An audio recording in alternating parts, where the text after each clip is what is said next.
Santiago capítulo 1 versículo 3 dice: Hermanos míos, tened por sumo gozo cuando os halléis en diversas pruebas. Como muchas veces pregunto, ¿qué parte de este versículo te pega o te dice algo? Y no solamente a veces nos dice algo, un versículo nos pega una palabra positivamente, en ocasiones nos pega negativamente.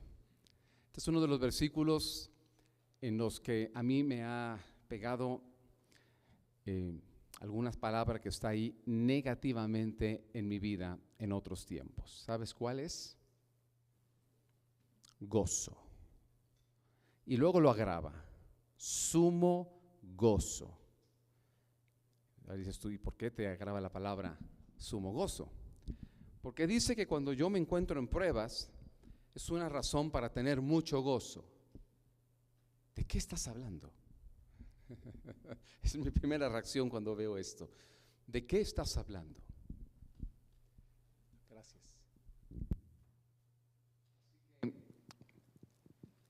Hoy el tema es las pruebas de Dios.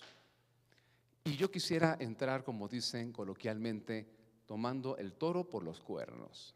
¿Cómo que una prueba de Dios me va a dar gozo? Yo tengo la idea, naturalmente, de que es todo lo opuesto. ¿Cuántos de aquí les gustan las pruebas? Y aquí hay una fotografía de una chica de la India que está haciendo, pues no sé si es un examen, pero que fue tomada en el momento en el que se le pidió que contestara algo públicamente. Y muy lindo, cuando tú ves la fotografía, a mí me encanta la fotografía, ves que está escribiendo en la escritura de los indios, no sé cómo se llame, perdonen mi ignorancia, esa escritura. No sé si será hindú como la religión o cómo se llamará eso.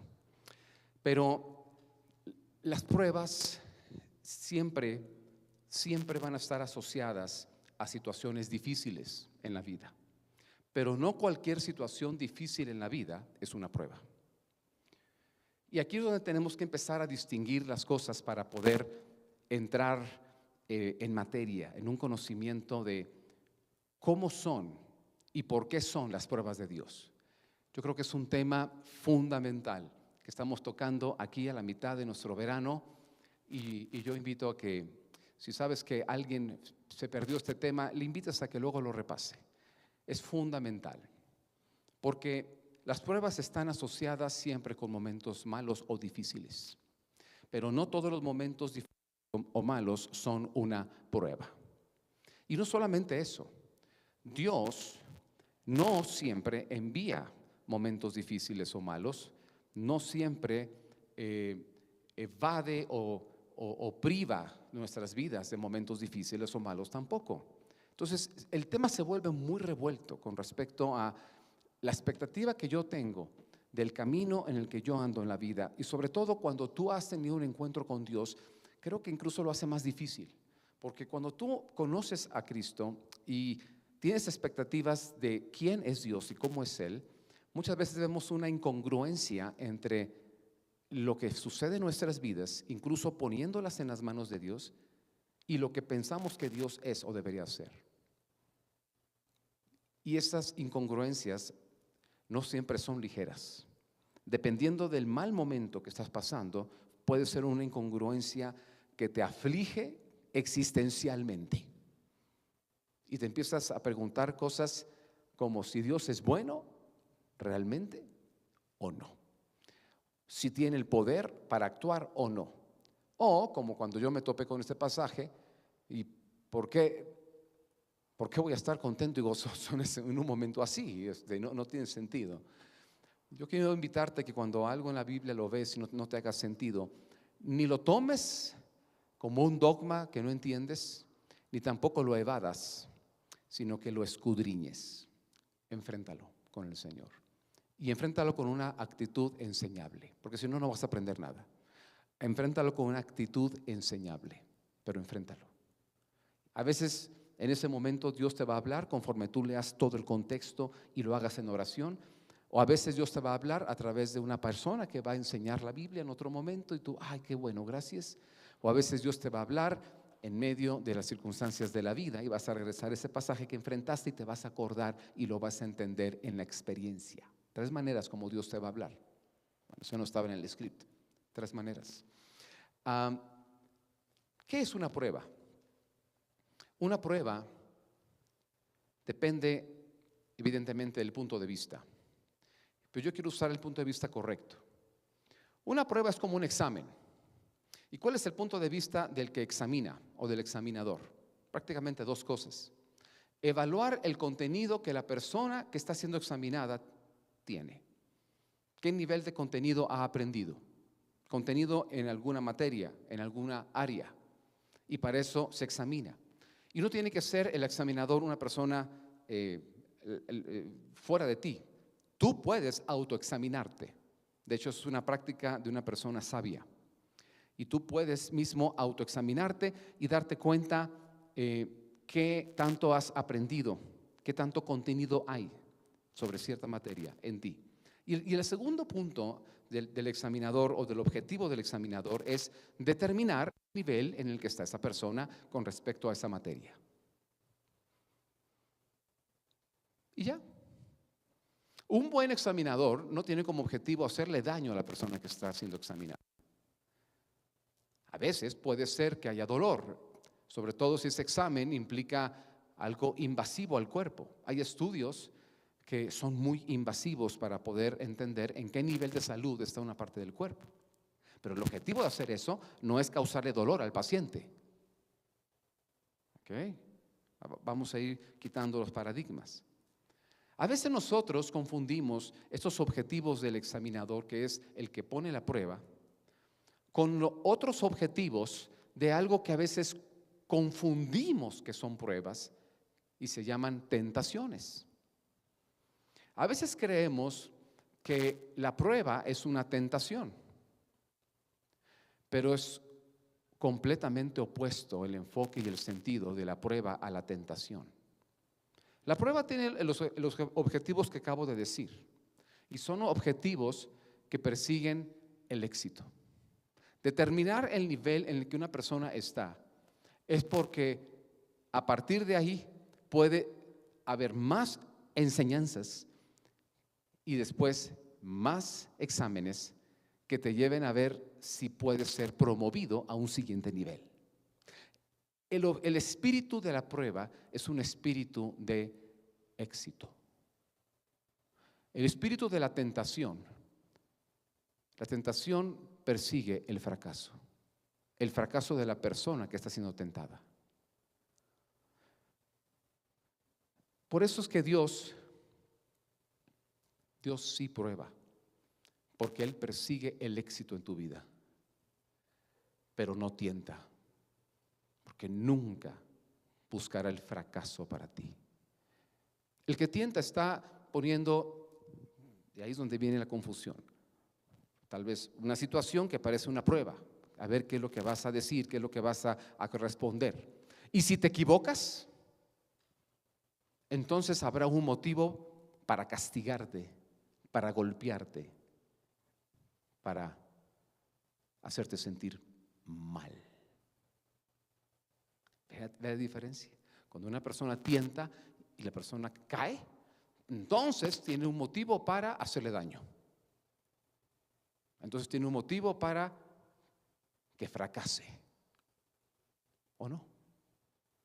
Entonces, ¿tú crees que Dios tienta? Dios prueba, pero no tienta.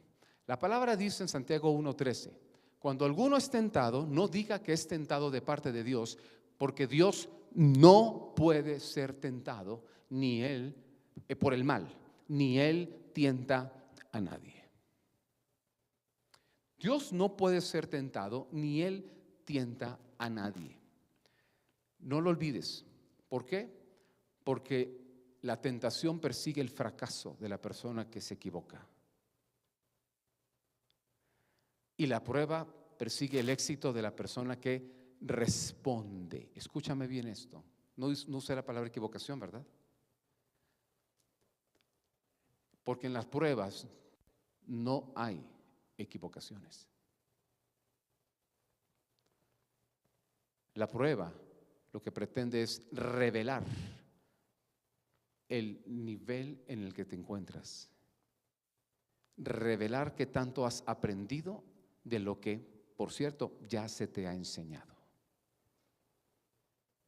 Si revelas que no has aprendido nada, no hay un fracaso asociado a eso, sino una acción para ayudarte a que ahora sí aprendas bien. Y puede ser repetir la lección. Quiero que vayas despejando todos estos conceptos que a veces en la vida tenemos y los traemos en nuestra relación con Dios. En la prueba, sí hay fracaso, pero ese fracaso tú lo determinas si es que para ti es fracaso. Porque si tú lo que quieres es terminar pronto los niveles que te llevan a tener un grado reconocido, entonces para ti es fracaso el que en la prueba salgas mal y tengas que reprobar. Pero si lo ves, es relativo la palabra fracaso. Tú determinas que es fracaso en una prueba. Pero la esencia de la prueba no es para fracasar, sino para que tengas éxito. Ahora, ese éxito puede ser que te tardes más o que sea rápido, es otra cosa. Si para ti el tiempo es un factor de éxito, entre más te tardes, tú sentirás que estás fracasando. ¿Me entiendes? Pero eso tú estás evaluando eso. No es el evaluador, no es el examinador. ¿Okay? Y Dios así nos trata a nosotros.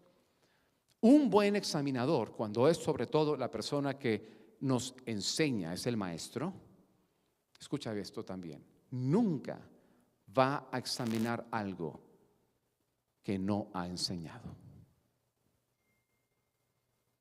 Y cuando el buen maestro pone la prueba, es porque está seguro que tienes todo para aprobarla. Bueno, ya voy entendiendo eso de que, pues, la prueba, a ver, así como que sumo gozo todavía no llegó a eso, pero al menos ya no lo veo tan mal la prueba, ¿no? O no sé tú, yo ya voy avanzando en mi concepto de la palabra que me chocó, que me pegó en el primer pasaje. Pero ya voy avanzando, ¿no? Bueno, yo te voy a decir ahora sí, ya en un salto, por qué sí podemos tener sumo gozo. Porque así como la tentación persigue el fracaso y la prueba persigue el éxito, cuando la prueba revela el nivel que uno tiene y revela que lo que se ha sido enseñado se ha asimilado, y por eso lo podemos responder y por eso lo podemos, otro lo puede ver. Entonces, ¿sabes qué es lo que viene como consecuencia? La promoción. Ok. Entonces, cuando una prueba viene de parte de Dios, me estás diciendo, es que Dios ya me dio todo para poderla probar. No, pues qué fácil, ¿verdad? Y segundo, y si yo demuestro, o sea, paso la prueba, voy a ser promovido. ¿Dónde firmo? Échenme la prueba. Échenme la prueba. ¿Pero por qué? No, la prueba de Dios. Porque si va a venir la prueba, no va a venir cuando yo trueno los dedos. Va a venir después que el Señor diga, muy bien, déjame prepararte. Wow. Bueno, ahora sí ya voy entrando a el gozo. Aquellas personas que se han graduado de algo, por ejemplo, han terminado una carrera, no pudieron haberse graduado sin haber pasado la última prueba. Tal vez es toda una tesis, tal vez es un examen de 5 años, o tal vez es la prueba del último curso, el examen final del último materia. No lo sé, depende cuál sea el sistema y el método. Bueno, ¿cómo entonces una persona que ha estado trabajando arduamente para poder tener el título universitario vería esa última prueba? Con gozo. ¿Por qué? Porque sabe que después de eso sigue la promoción. Y eso es lo que tú y yo tenemos que entender en Dios, que las pruebas son la antesala de las promociones. Ok. Y esto simplemente era la introducción para ir despejando los conceptos de prueba. El concepto de prueba. Espero que lo puedas repetir. Si no, pues toma anotaciones después que alguien te platique la conferencia bíblica. ¿Qué es lo que Dios prueba? Aquí podemos hablar mucho. Vamos a resumirlo para que también te lleves esta segunda parte. Son 3 cosas las que hoy quiero decir. Y esta segunda parte es, ¿qué es lo que Dios prueba? Dios prueba básicamente 2 cosas. Dios prueba la fe y Dios prueba el carácter. Y tú lo puedes encontrar en la Biblia en muchos lados. Dios prueba la fe, dice Primera de Pedro capítulo 1 versículo 7, para refinar esa fe. Porque la fe no es algo que tú puedas producir. Es un regalo de Dios. La fe es un regalo de Dios. Efesios 2, 8 al 10 dice: por gracia somos salvos, ustedes son salvos, y esto es por medio de la fe. Dice, por gracia sois salvos, dice, por medio de la fe. Y esto es un regalo de Dios, esto es un don de Dios. La fe es como una semilla que Dios da al ser humano. Y yo tengo una teoría. Y si la teoría es porque lo veo en la Biblia, pero hay personas muy respetables en el conocimiento bíblico que tienen una teoría diferente, y solamente por eso les doy el beneficio de la duda. Algunos piensan que Dios ha escogido a ciertas personas para darles fe, y que entonces esas personas han sido predestinadas para ser salvas. Pero la palabra también dice que el deseo del Señor es que ninguno se pierda, sino que todos procedan a la salvación y al arrepentimiento. Y las 2 cosas están en pasajes bíblicos. No lo estoy viendo porque no es el objeto ahorita de nuestro estudio, pero ¿cómo concilias las 2 cosas? Y la manera de conciliarlo, hay diferentes cosas que la Biblia dice. Yo he encontrado al menos 3, pero quiero mencionar una. Y es que la fe es un regalo que Dios regala a todo ser humano, porque sin fe es imposible agradar a Dios. Hebreos 11 nos enseña eso, porque sin fe es imposible conocer a Dios. Pero la fe es como una semilla.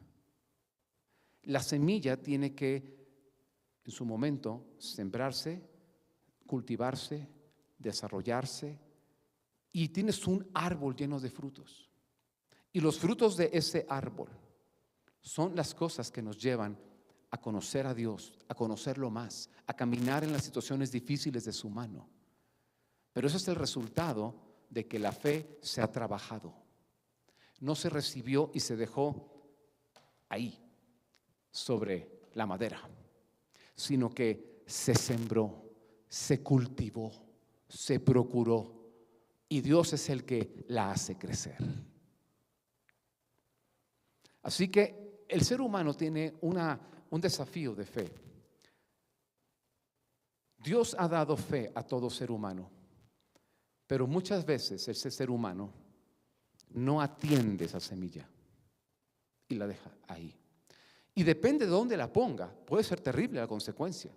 No es lo mismo tener una semilla guardada en un lugar, yo no conozco mucho de esto, pero hay semillas que puedes guardar por muchos años, en condiciones favorables o correctas. Porque si las pones en condiciones como, por ejemplo, acabo de llegar de McAllen, Texas, y Dios mío, a 40 grados. Si tú la dejas así ahí a 40 grados y pasan los días y yo no sé si se seque o se queme, Dios mío, o sea, yo no creo que pueda soportar mucho. O si la dejas con una humedad tremenda donde van saliendo hongos y cosas y se la comen, ¿verdad? O sea, depende de eso. Y el ser humano tiene ese gran problema o ese desafío de que hemos nacido en un sistema caído, alejado de Dios. Por eso no vemos a Dios.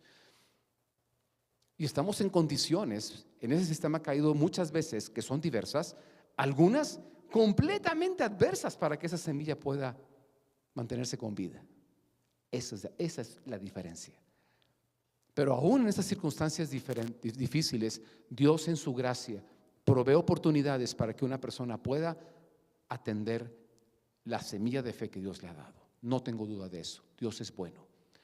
Pero muchas veces nosotros somos los que no procuramos y los que no atendemos y no escuchamos y no nos damos cuenta. La semilla está frente a ti, pero no la ves, porque por lo que hemos recibido, el pecado que hemos recibido de otros y el pecado que nosotros mismos hemos generado, tenemos la vista negra, nublada. Me encanta en el taller Atendiendo el Alma el momento en que Karina se pone esas gafas feísimas, oscuras así. Parece hormiga así o no sé si ya se las cambió, se puso unas bonitas ahí, un Carolina Herrera o algo, pero unas cosas así. Y aparte, porque yo le dije, oye, qué cosas tan espantosas tienes, hasta estaban sucias. Y uno, ¿no? Tratando de verse bien en las cámaras o algo. Y dice, no, es que de eso se trata, son unas gafas todas cochambrosas. Pues si no ves ni por dónde vas, te caes. Ese es el desafío del ser humano. No que Dios no te da fe. La semilla está.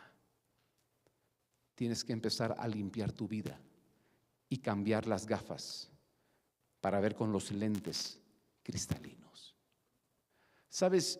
Esto es lo que Dios por eso prueba la fe. Porque la fe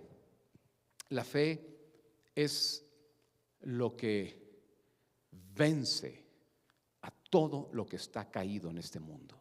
Es lo que nos permite ir contracorriente cuando no es sencillo, sacar fuerzas de debilidad. ¿Por qué? Porque cuando tú tienes fe, significa que tú has puesto tu confianza en una fuente de poder más grande que tus problemas. Ese es Dios. Mira lo que dice la palabra en Hebreos 11:7.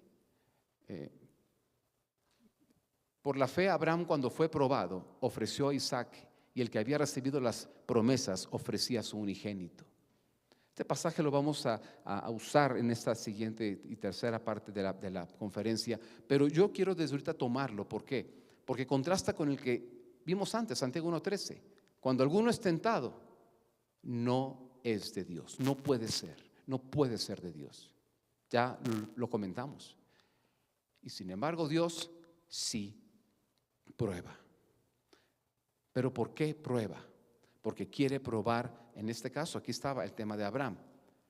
Él había recibido promesas y había respondido a las promesas con confianza en Dios, creyéndole a Dios. Eso es fe. En este momento, Dios estaba probando la fe de Abraham. Y la fe es tan importante que tú te des cuenta en qué nivel la tienes, se encuentra. Qué cosas Dios ya te ha enseñado, pero cuando viene la prueba y te das cuenta que no las sabes, alguien dice, ¿cómo sé que no sé lo que Dios me enseñó a la hora de la prueba? Por cómo ves la prueba y por cómo reaccionas ante la prueba.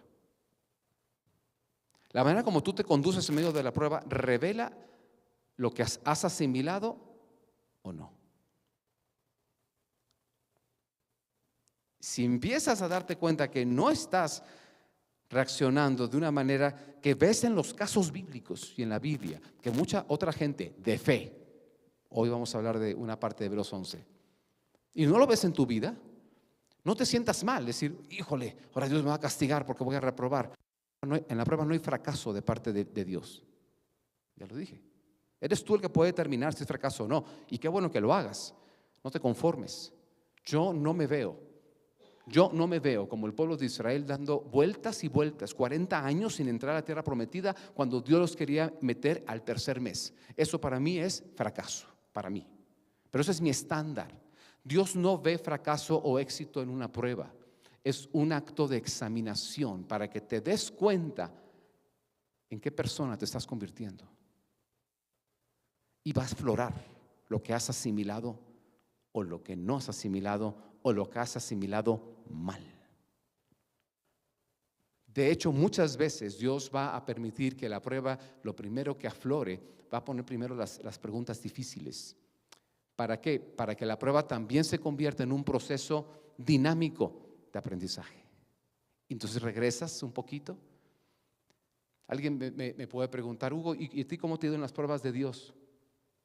Yo creo que yo tengo un ratio de bateo de 99% de reprobar la prueba la primera. Tal vez alguna de 100 a la primerita la pasé. No todos son muy capaces. Pero lo bueno, ¿sabes qué es? Que como no hay fracaso en la prueba, lo que hace el Señor es que te des cuenta dónde estás y regresas. A veces de la misma manera o de maneras distintas a empezar a asimilar o a aprender lo que debiste de haber asimilado. Y durante la prueba incluso, dice, pues ya estás en la prueba, pues vamos a usar lo calientito de la prueba porque es como un horno de aflicción para que cauterice, para que se funda. ¿Cómo se funden y cómo se pueden mezclar los metales al máximo nivel? Derritiendo los dos, mezclándolos como el agua y luego enfriándolos. ¡Pum! Aleación se llama eso. Pero pasas por el fueguito. Bueno, está bien. Yo sé que va a decir, dices está bien porque no has pasado lo que yo, bueno, y tú tampoco has pasado lo que yo he pasado. O sea, a ver, está bien. Está bien si estás en las manos correctas. La fe es muy importante que se pruebe. ¿Por qué? Por lo que dice Primera de Juan 5:4. Porque todo lo que es nacido de Dios vence el mundo. ¡Wow! No.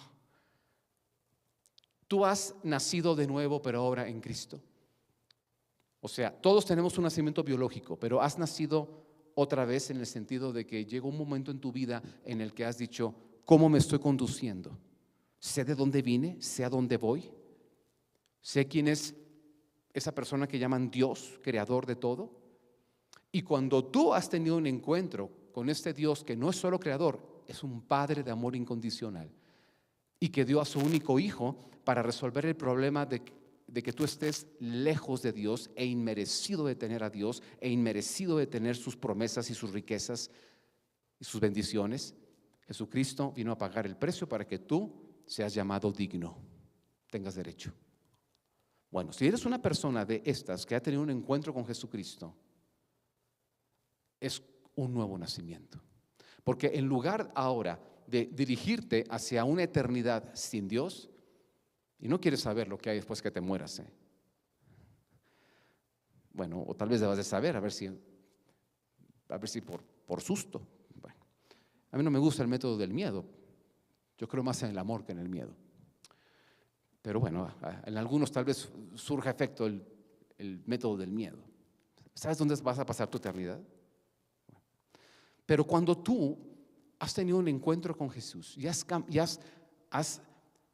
en un sentido figurado, muerto a tu manera de vivir, de ver la vida, de dirigirte de acuerdo a otro señorío, y ahora dices, el que manda y quien rige y conduce mi vida es Cristo, y lo que Él hizo en la cruz de Jerusalén hace 2000 años es lo que yo tomo como si yo hubiese sido, porque para eso lo hizo en mi lugar.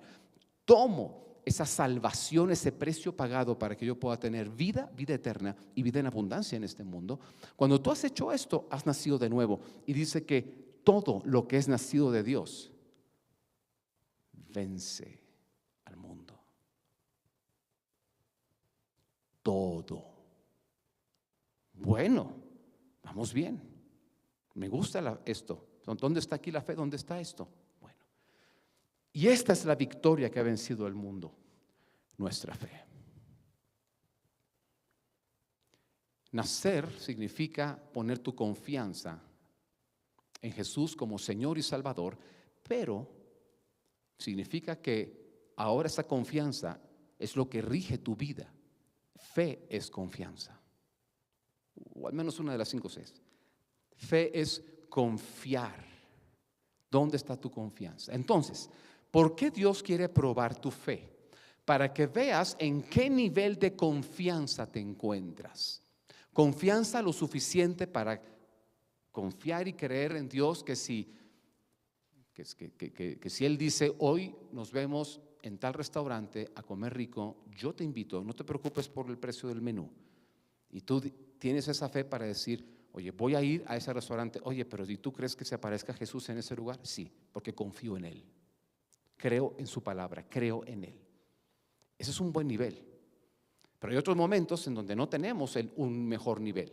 esa misma persona, y tú vas y ahí está Jesús y te paga la comida y todo, fabuloso. Pero en otros momentos, y no voy a hacerlo aquí con mi amigo Oscar González Legorreta, porque luego va a decir que lo maltrato, pero es que si yo te dijera, Oscar, ponte aquí, da tu espalda, y ahora este Jesús, ejemplificado por mí, te dice, y déjate caer, aquí hay un montón de clavos, vidrios rotos y muchas cosas, pero yo estoy caminando sobre eso. No me preguntes si me raspo o no. Yo camino sobre el mar, la tormenta. Yo estoy por encima de las adversidades. Yo estoy aquí arriba y todo lo demás está abajo, la tormenta, los vidrios, los clavos, las tachuelas, las cosas horribles.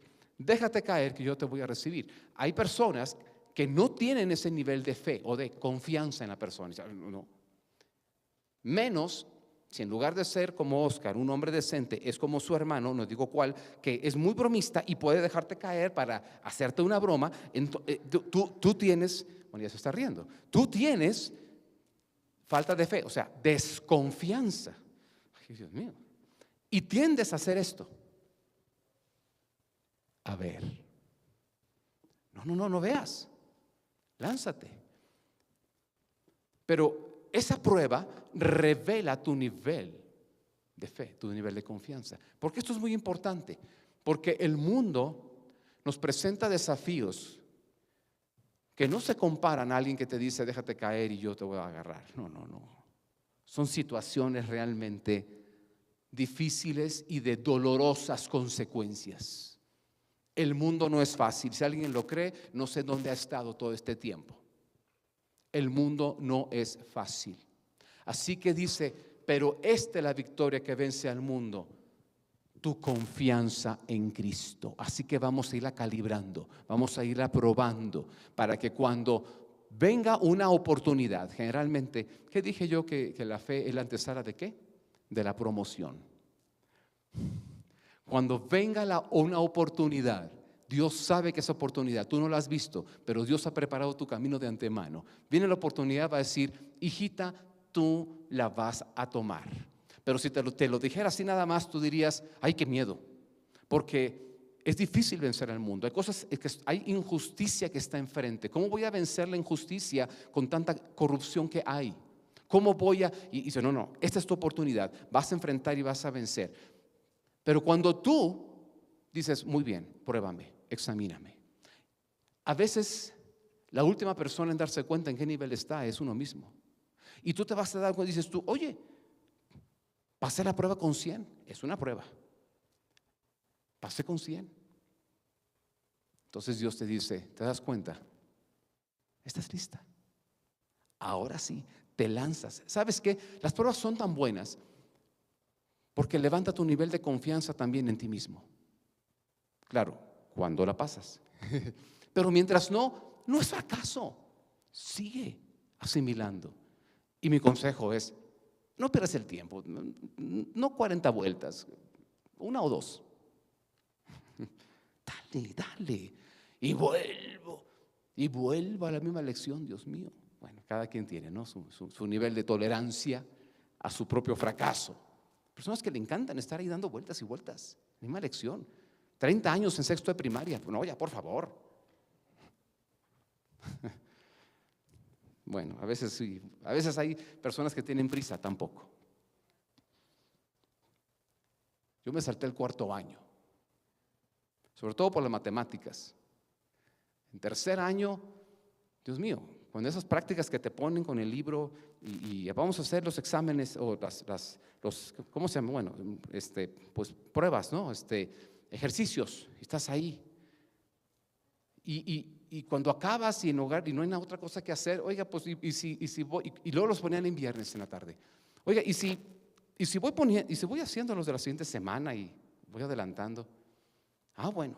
Y sigues adelantando. El siguiente viernes, pues en lugar de irte porque ya hiciste todo lo de ahí, te podías ir a jugar. Y si adelanto los que siguen, total, adelantas tanto que luego ya terminas y dices, oiga, pues usted ya sabe más de la mitad del 4º año, pues mejor pase ese 5º y no pierda el tiempo. Fabuloso. Pero todo esto era ¿por qué? Porque hay un niño que dice, vengan más exámenes, ponen los ejercicios, aprendes, demuestras, te promueven. Bueno, por eso, entiéndanme, yo con ese tipo de antecedentes, desde que estoy chiquito, eso de estar 40 años dando vueltas a la misma cosa, dándole vueltas, no puedes hacer eso. Es difícil.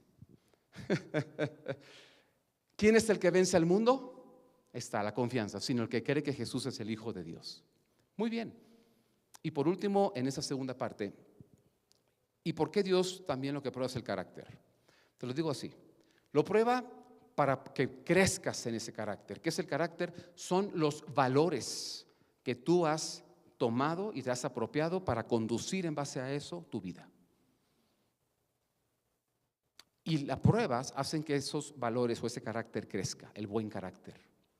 Si quieres una lista de cualidades de carácter, mínimo, bueno, hay una persona que sacó 40 cualidades de carácter en la palabra de Dios, pero un buen resumen se encuentra en el fruto del Espíritu Santo. Parece que está en Gálatas capítulo 5, capítulo 6, y que dice que el fruto del Espíritu Santo es amor, gozo, paz. ¿Qué es paz? Ustedes lo saben, ¿no? En el camino. No es ausencia de problemas, es estabilidad en cualquier circunstancia. Tienes paz. Estabilidad en cualquier circunstancia. No es ausencia de problemas, ¿no? Pues en este mundo te garantizo que va a haber muchos problemas, entonces no vas a tener paz nunca. La paz es estabilidad. Sí, capítulo 5, versículo 22, si alguien lo quiere registrar, y 23. Paz, paciencia. Luego dice gentileza o ternura, que es benignidad. Gentil, porque lo cortés no quita lo valiente. Bondad, fe, pero es una palabra que significa fidelidad o compromiso en lo que has confiado. Cuarta C, compromiso, fidelidad. Mansedumbre, significa dominio propio. Templanza, templanza es dominio propio. Mansedumbre, contra tales cosas no hay ley. ¿Y sabes por qué es importante para el Señor que crezca tu carácter? Porque contra estas cosas que no hay ley, significa puedes vencer con este nivel de empoderamiento, puedes enfrentar cualquier circunstancia. Si tienes dominio propio, puedes meterte en cualquier circunstancia que una persona sale loca de ese lugar. Pero con el dominio propio y con la paz, que es estabilidad, puedes estar ahí, puedes soportar y puedes lograr. O sea, son cualidades que nos permiten tener grandes triunfos. ¿Te imaginas la cualidad de amor como carácter? Eso garantiza un matrimonio para toda la vida, feliz. El problema es que nos casamos con personas que, si vas a hacer un examen, antes de hacer un examen de tu pareja, ¿no? Con quién te quieres hacer un noviazgo o esto, pues no, está bien. Los hombres comienzan viendo, ¿verdad?, en las medidas y cosas. No, okay. Después, hay prioridades, hay cosas más importantes. Haz una lista de cualidades de carácter, examina y ve más o menos en qué nivel está. Si hay muchísimo egoísmo, pero la persona parece que es amorosa porque dice cosas bonitas, acaricia y todo, ten cuidado. La combinación de tener la forma de amar con un egoísmo y un narcisismo incontrolable se llama lujuria. No es amor. Tú tienes que darte cuenta para que las cosas funcionen. Eso es el carácter. Pero yo te voy a decir por qué también es importante el carácter. Porque es a través del carácter que uno puede recibir la semilla de fe. Nos lleva a esto. Una persona que no es humilde y cree que es Dios, el Señor tiene la semilla de fe ahí, pero ¿qué crees que va a hacer con esa semilla? Yo no necesito de Dios. ¿No ves lo inteligente, lo rico y lo guapo que soy? O sea, ¿qué Dios? ¿Te das cuenta? El carácter se requiere. Mateo lo dijo. Cuando empieza a hablar en el Sermón de la Montaña, lo primero que dice, ¿de quiénes son el reino de Dios? El orden de Dios para la bendición. Dice, de la gente que sabe que no es Dios. Dice, bienaventurados los humildes de espíritu, los pobres de espíritu.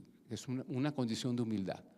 El carácter facilita, ayuda a tomar la semilla de fe. Por eso mucha gente que es intemperante y que dices tú, oye, esta persona de veras, es hasta que lo ve perdido las cosas en las que confiaba, el accidente que nunca creyó que iba a tener, la tragedia que nunca pensó que tocaría, que a través de esas circunstancias se rompe esa autosuficiencia, esa soberbia, ahí empieza el carácter. Dobla las manitas, hay mansedumbre, hay humildad y entonces tiene oído. Y cuando viene la fe, la toma.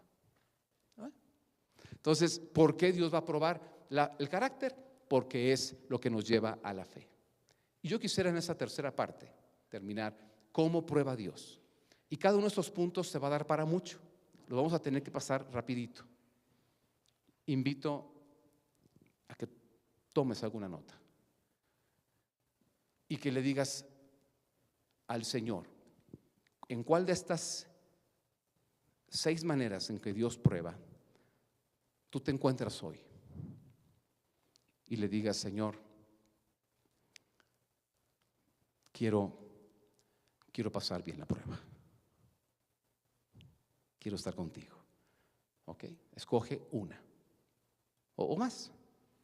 Pero para eso tienes que anotarlas. Y escoge una. Una te va a pegar, al menos una. Antes de esto, tenemos que saber esto. Dios prueba para que yo sepa en qué persona me estoy convirtiendo.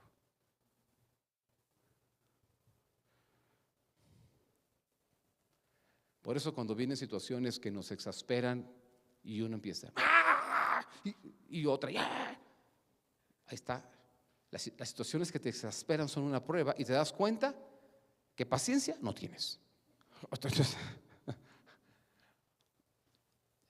revela en qué persona me estoy convirtiendo. En una persona impaciente.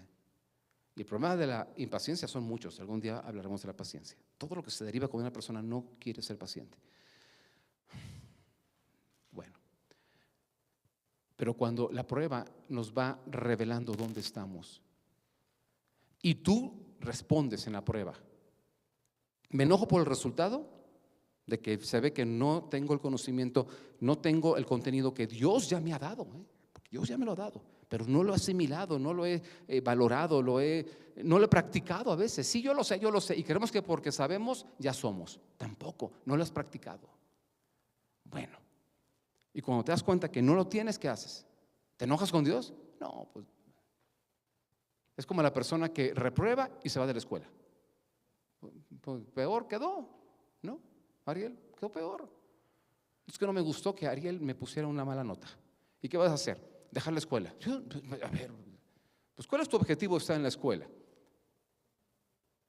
¿Que el catedrático Ariel te diga lo que quieres oír? ¿O que te equipe y te examine y te des cuenta de dónde estás? Para que puedas ser promovido o prepararte mejor. Para ser promovido, es para ser promovido. ¿Ok? No, yo ya estoy empezando, ya entré en calor. Puedo tener por sumo gozo cuando estoy en una prueba. Bueno, Dios prueba para que yo sepa en qué persona me estoy convirtiendo. Y como este soldado, ahí estás en el entrenamiento abajo de las púas y ay, Dios mío, ¿qué es esto? ¿Te has preparado? Puedes tú llevar así, pero si no haces ni ejercicio y comes como lo que te comes, como una vaca, pues ni vas a poder con tus bracitos, ¿verdad?, mover todo tu ser, ¿verdad?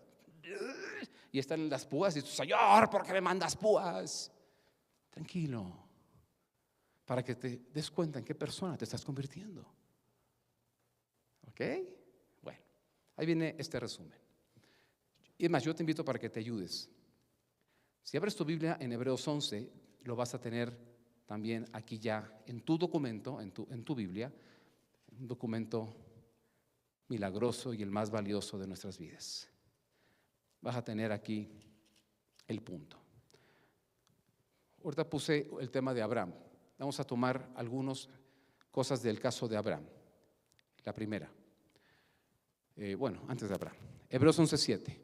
Por la fe Noé, cuando fue advertido por Dios acerca de cosas que aún no se veían, o sea, un diluvio,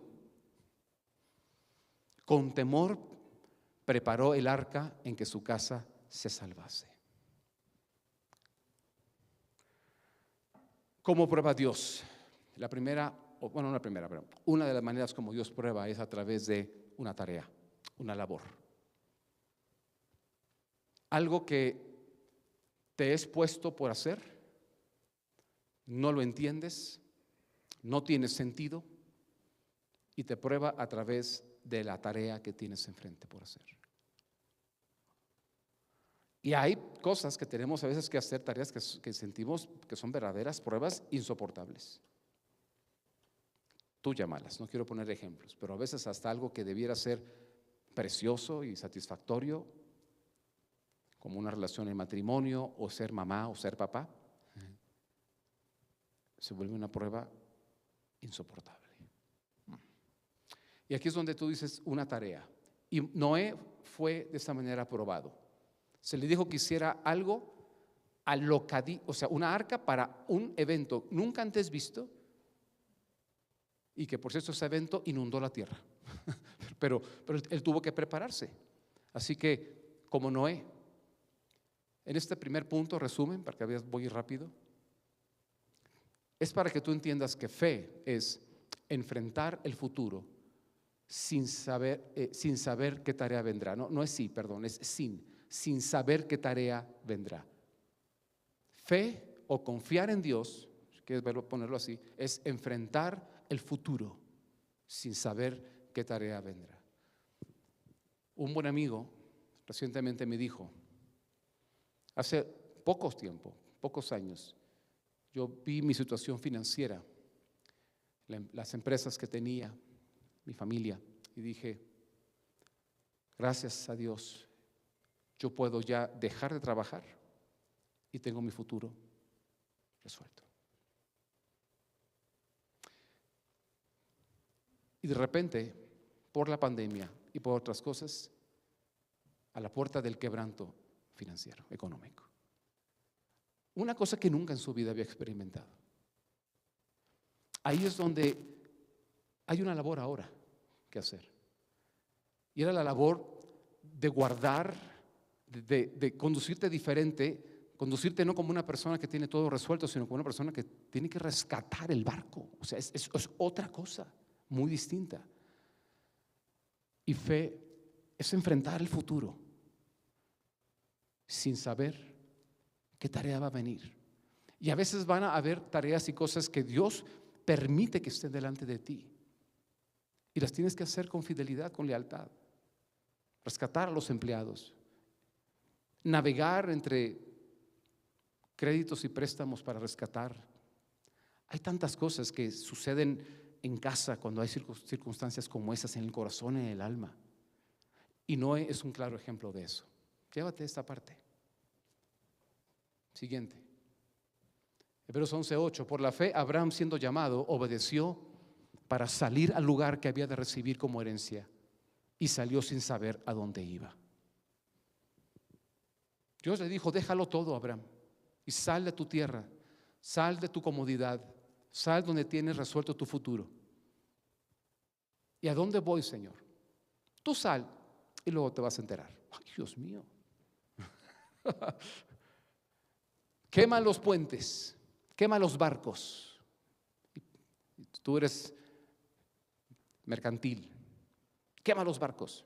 Ah, muy bien. ¿Y a dónde voy? Luego te voy a decir.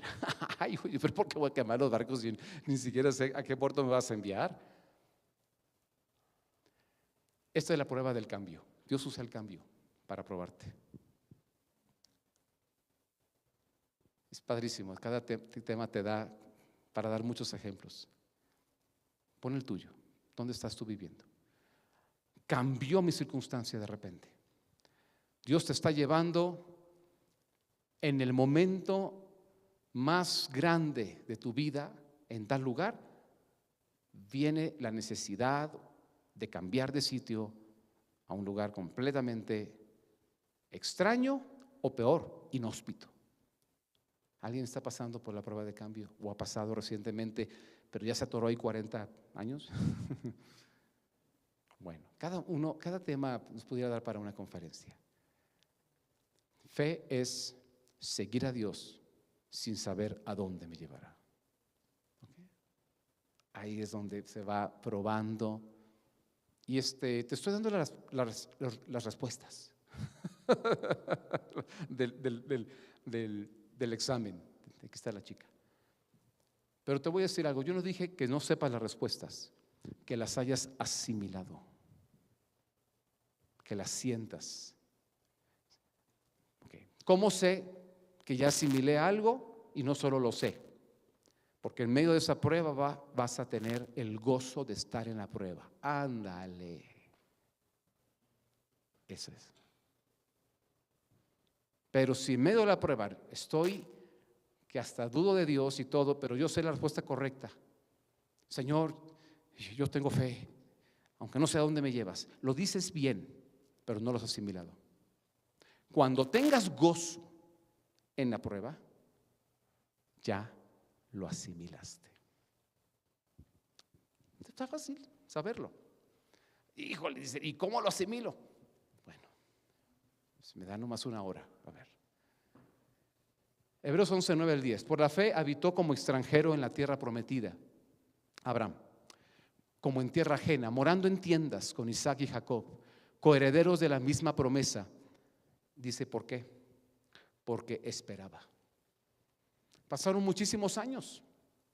Ustedes conocen la historia de Abraham y si no, pues ahí está el resumen ejecutivo, pero en los pasajes que estoy poniendo al ladito viene dónde está la historia. Génesis 12, Génesis 15, por eso digo, toma notas y que Dios te hable. Sobre todo en esa prueba que dices, esta es la mía. O en todas, y te vas a ser maestro. Ve todas. Esto pasó en Génesis 15 y lo quiero poner tal cual. Respondió Abraham, Señor Jehová, ¿qué me darás? Siendo así que ando sin hijo. O sea, pues yo salí para heredar y ser el padre de una nación y se pasó 100 años sin tener hijo. Dice, y el mayordomo de mi casa es ese Damaseno Eliezer. Dijo también Abraham, mira que no me has dado prole, y aquí que será mi heredero un esclavo nacido en mi casa. Esta es la prueba de la demora. Y otra manera en cómo Dios prueba es demorando la promesa. Escúchalo bien. No basta con creer la promesa. Necesitas pasar la prueba de la demora de la promesa. Porque fe es esperar el tiempo de Dios sin saber cuándo ocurrirá. Eso es un gran resumen ejecutivo, es muy, muy denso, Así que yo tengo que tener dominio propio. No voy a decir más de lo que no está en el script. Ahora, hay un agravante cuando la demora es muy larga. Y ese agravante es que produce dolor. Porque una cosa es que algo se demore y otra cosa es que te está produciendo dolor mientras se demora. Es otro animal. ¿Y sabes por qué es difícil el dolor crónico, prolongado? Porque por definición el dolor exige soluciones inmediatas. El dolor exige soluciones inmediatas. Nadie está así, descalzo, y le cae una piedra de 25 kilos ahí en los dedos y se queda así. Bueno, me cayó una piedra, ¿me pueden ayudar para quitar mi pie del dolor? Te cae una cosa y ¿qué haces? El dolor exige soluciones inmediatas, ¿o no? Los dentistas lo saben muy bien. O sea, el dolor exige soluciones inmediatas, Germán. Lo único que yo digo cuando voy al dentista es: sea espléndido la anestesia, empezando por la cremita y el gel. Ponga todo el bote y luego ponga todas las inyecciones que quiera de anestesia. Y ahora sí, métanme un taladro de Black & Decker si quiere. ¿Por qué? Porque el dolor exige soluciones inmediatas. Y ese es Siguiente. ¿Cómo prueba Dios? Permitiendo el dolor prolongado. Todo puede producirme dolor, una tarea, un cambio, pero el dolor prolongado. La Biblia nos enseña que en el caso de Abraham, hasta su esposa Sarai estaba afligida por no tener hijos. Imagínate en esa época, ser una mujer, no puedes tener hijos, y luego eres la mujer que va a dar a luz una nación, y multitudes va a salir de ti, y tú eres quien tiene el vientre, la matriz y el útero. Tú tienes la matriz. Y resulta que no funcionas. Dice que su esclava Agar, hasta ella se burlaba de ella. Peor cuando tuvo un hijo. ¿Y por qué tuvo un hijo esta mujer Agar? Porque era tanto el dolor prolongado de no tener hijos, que entonces dijo Sarai a su esposo Abraham: ¿sabes qué? Te voy a dar a mi sierva. Pues es lo más parecido, lo más cercano a mí. No es mi hermana, no soy yo, pero es la persona que me sirve. Fíjate ya, ¿qué estándar bajó la desesperación? Así somos tú y yo. Ante el dolor bajamos el estándar hasta arrastrarnos ahí por un poco de pan. Te arrastras en tus valores, te arrastras en tu manera de conducirte. ¿Por qué? Por el dolor prolongado. Eso no es un pretexto y no justifica cómo nos conducimos, pero lo digo con respeto porque es entendible. Cuando hay dolor, se exige una solución inmediata, y a veces esas soluciones no llegan, pues te las inventas, a veces malamente. Andas ahí como gusano arrastrándote en tu manera de ser, en tus valores, en muchas cosas. Y entonces tiene un hijo, Abraham, con Agar. Y ese hijo se llamó Ismael. Oh cielos. De Ismael descendieron todas las naciones que hoy en día rodean a Israel y la afligen. Vaya solución. Sí, solución, pero ¿a costa de qué? Cuando tú estás en el dolor crónico, exige soluciones. Haz esta pregunta: ok, es una solución, ¿a costa de qué? Y ahí tienes que pararte, tienes que evaluar y tienes que confiar en Dios. Porque fe es no buscar soluciones que Dios no ha dado. No te delas. Tal vez uno está ahí, pues aquí con la cara y pero voy a tener un hijo a cómo. No busques soluciones que Dios no ha dado. Eso es tener fe. Ya te estoy pasando todas las respuestas del examen, caray. Pero por eso quise hacer mucho hincapié. ¿Y cómo sé que yo he pasado la prueba y ya estoy listo para una promoción? Porque no solo sabes la respuesta, ya te la estoy dando, sino ya la has asimilado, y por eso tienes gozo en medio de la tormenta. Hebreos 11:11, por la fe también la misma Sara, perdón,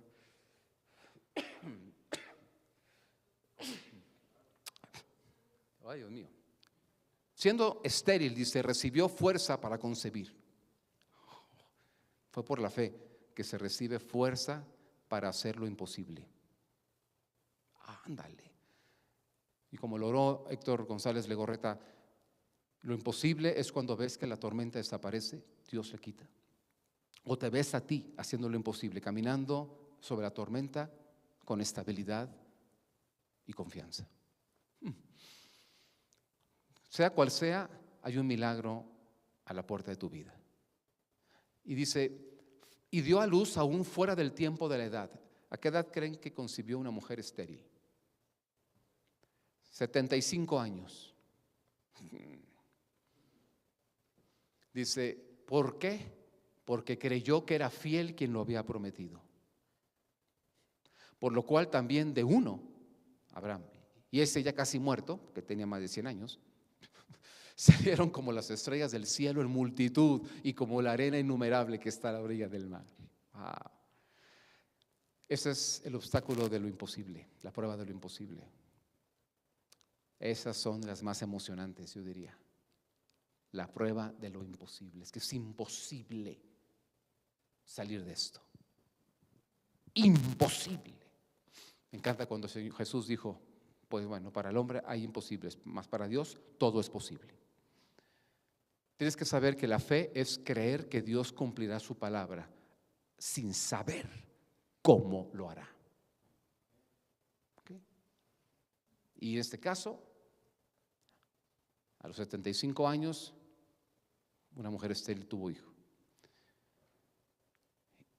Y la última, Hebreos 11, 17 al 19. Por la fe, Abraham, cuando fue probado, ofreció a Isaac. Ay, Dios mío, esta está. Yo te digo algo, yo tengo mis favoritas y esta. Si la prueba de lo imposible me parece la más emocionante, no es fácil, lo imposible. Pero la más dolorosa para mí es esta. Dios me permitió tener la primera parte de esa prueba. Y no importa que sea solo el 50%, ya con eso es suficientemente difícil y fuerte. De ver a un hijo muriendo. Literalmente en el camino a la muerte. Cada día que pasaba, la muerte tomaba lugar en su cuerpo y el desenlace era inevitable. Y el dolor se prolonga por 6 meses.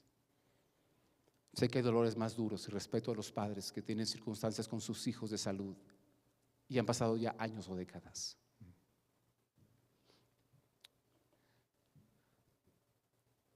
Esta es la más difícil. Dice, y el que había recibido las promesas ofrecía su unigénito. Habiéndosele dicho, en Isaac te será llamada descendencia, pensando que Dios es poderoso para levantar aún de entre los muertos, de donde en sentido figurado también le volvió a recibir. Finalmente Abraham tuvo al hijo, y a los 75 años su esposa y él más de 100. Y ahora tiene 120 años, Abraham. Y Dios le dice, Abraham, quiero que me alabes, quiero que me honres. Ve a un monte, el monte Moriah, haz un altar y hazme un sacrificio. Era una forma, una manera de recordar, de representar más bien en ese tiempo, que el sacrificio de Jesucristo nos permitía un acceso directo a Dios y una relación como hijos con Él. Así que cuando Dios le decía, ven, quiero hablar contigo, tengamos un encuentro, subían a un monte, ponían un altar, sacrificaban un cordero sin defecto, desde Abraham. Después vino la ley de Moisés, pero desde Abraham. Y entonces Dios se manifestaba. ¿Por qué? Porque ese cordero recordaba o representaba que en algún momento en la historia de la humanidad Jesucristo vendría a hacer posible que nosotros tuviésemos un encuentro cara a cara con Dios como Padre. Una relación sin estorbos. Pero le dijo, pero el sacrificio no es un cordero. Sacrifica a tu único hijo.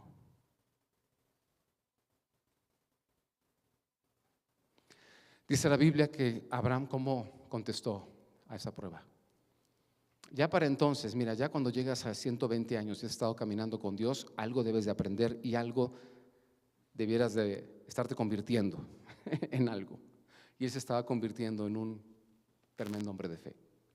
A muchos le llaman el padre de la fe. Bueno, pues no sé si el padre de la fe, había antes de él mucha gente con fe, pero como el máximo representante de la fe para mucha gente, sin duda alguna. Dice que no le dio muchas vueltas, 40 años dando, no, nada de esto. Dice que a la mañana siguiente se levantó muy de mañana. Dale. Esa es la fe de Abraham. Y le dijo a su hijo, hijo, acompáñame a dar un sacrificio. No más así. cuando van saliendo, los siervos le dicen, ¿a dónde vas? Porque él pidió que le ayudaran a preparar la carga ahí sobre el animal, no sé, un caballo, un burro o algo, la leña. Y fíjate la fe de Abraham, dijo: mi hijo y yo subiremos al monte a hacer sacrificio al Señor y volveremos. Así lo dijo. Lo puedes ver en Génesis 22. Puse la. Wow. Y aquí dice por qué. Porque ya en ese momento de caminar tantas pruebas con Dios, Abraham conocía a Dios de cierta manera que él sabía que Dios es bueno. Dios no es un asesino. No es como todas las naciones que rodeaban a Israel, que hacían eso sacrificando bebés, quemándolos vivos. Lo que hoy hacemos como sociedad a través del aborto. ¿Por qué? Porque los entregamos a dioses. El Dios de nuestra propia forma de pensar, de ser, de nuestra conveniencia económica. Este bebé me estorba, por cualquier razón. Pero los valores que tenemos los rigen los dioses en quienes confiamos. Y cuando el Dios es la autosuficiencia, cuidado, vas a hacer cualquier cosa por ti. Cuando es la egolatría, vas a hacer cualquier cosa. Vas a matar por honrar a ese Dios que es la egolatría, la autosuficiencia, la soberbia. Pero Abraham había pasado muchas pruebas. De hecho, estamos viendo un resumen ejecutivo de las pruebas de Abraham. También puse una de Noé porque esa es otra forma como Dios prueba. Pero llega a esta. Así que él dice: mira, yo sé que Dios es bueno, algo va a ser. Pero qué difícil ha de haber sido estar subiendo con su hijo y pensando: ¿y si Dios? Pues yo no lo conozco, o sea, digo, he caminado con él, Dios le llamó su amigo a Abraham. Pero ¿tú crees que un ser humano puede conocer todo de Dios con esta mente? Imagínate la duda de decir: ¿y si hay algo de Dios que no he conocido y si lo voy a matar? ¿Qué le voy a decir a Sara?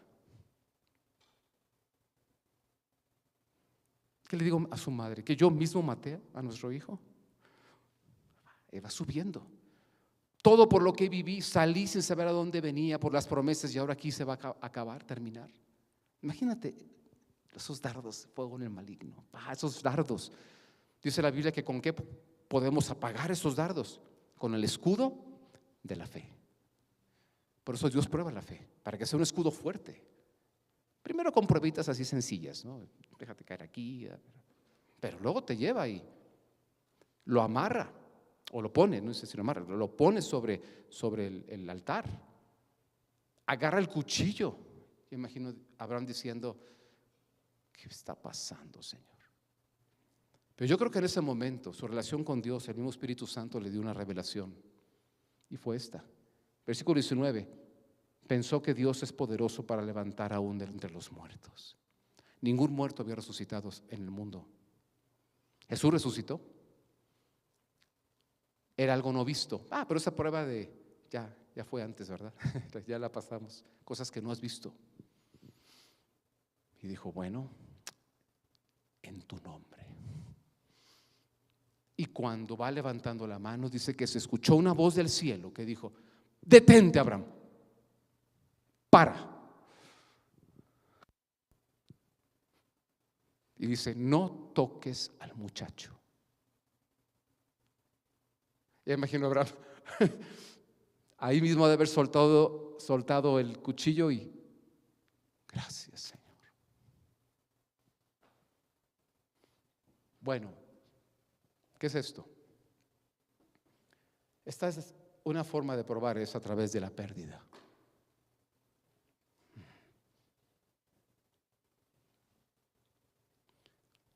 Cuando mi hija nació, fueron 6 meses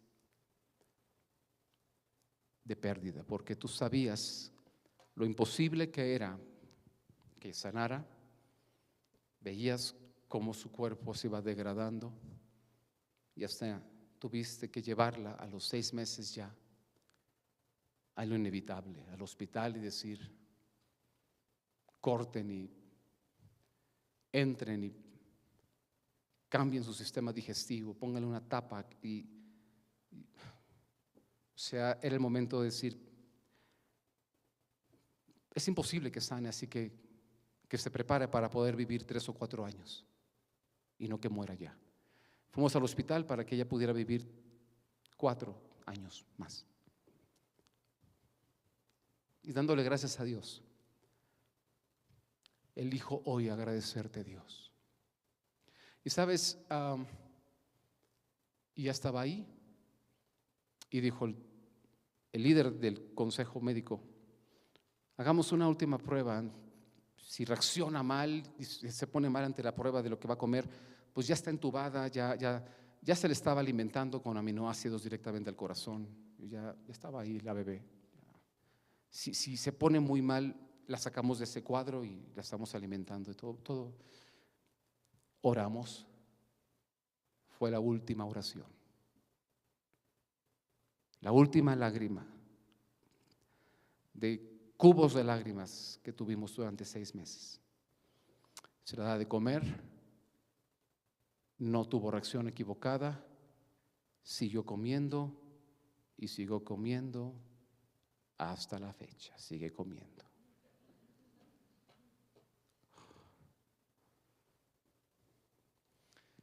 Pero fueron muchos meses. Cuando tú tienes un hijo con una enfermedad mortal, la pérdida no llega cuando ya se murió solamente. La vas asimilando cuando lo vas viendo morir.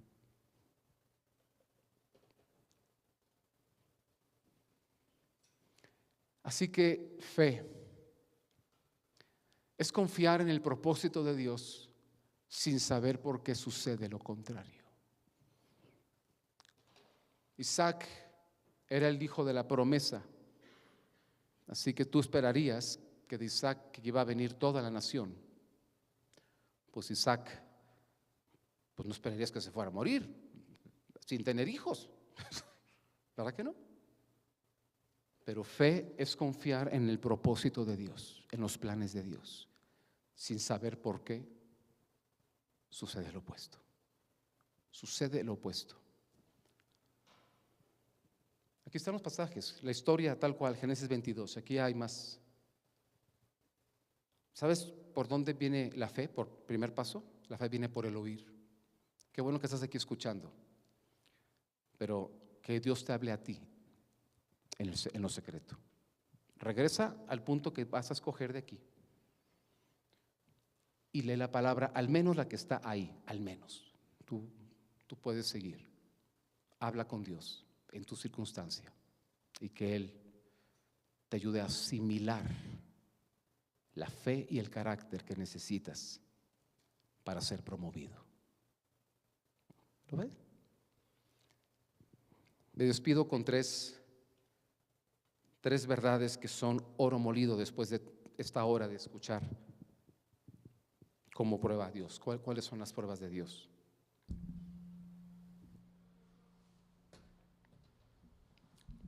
Estas verdades son importantes porque la prueba es la antesala de la promoción. Así que no te detengas en la prueba y no quieras escapar de la prueba, porque no hay promoción sin prueba. ¿Ok? Primera verdad. Respondió Jesús y les dijo: lo que yo hago,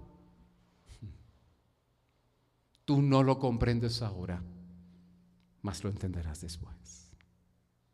Tómala, te puede ayudar, te va a ayudar. Ora con esto, dale gracias a Dios por esto. Dale gracias, no te quejes. Sí, quéjate, sí llora con Dios, dile cómo te sientes, pero después de eso, toma esta palabra y dale gracias y asimílala. ¿Sabes qué es lo duro de la pérdida? Y aquí personas, siento yo que están, pero en la antesala de la promoción. A veces uno quiere decir lo que la gente quiere oír y decir: te prometo que ahora va a pasar esto en tu vida. Pero no, yo no lo voy a hacer. Lo que sí voy a hacer es decirte: aquí hay personas, yo lo siento en mi corazón, que están no en el principio de la antesala, sino al final de la antesala de la promoción. Y tal vez has llegado a esa parte de la prueba de lo imposible. No porque no sea posible algo, sino porque ya reconociste la pérdida de que nunca vas a tener familia o hijos, la pérdida de que nunca va a, o sea, ya asumiste la pérdida.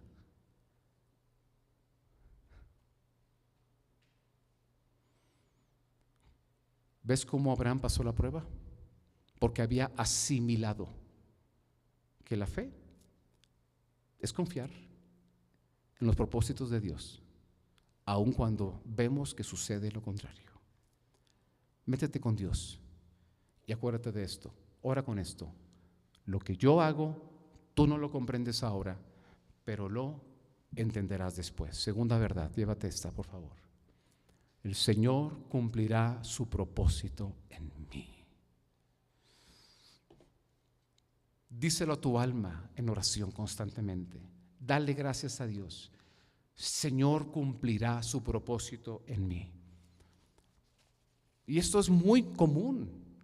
No me corresponde decirlo ahora, lo haremos en su momento, pero hay una familia de las familias del camino que de una manera, de repente, Dios está cumpliendo una parte, no es el propósito, pero una parte del propósito de Dios en la vida de esta dama. Es maravilloso. El Señor cumplirá su propósito en mí. Tu misericordia, oh Señor, es para siempre. Tercero, y sabemos que a los que aman a Dios, algunas cosas, todas las cosas les ayudan al bien. Esto es, a los que conforme a su propósito son llamados. ¿Qué palabras es común en estos pasajes que te di al final? Propósito, los planes de Dios.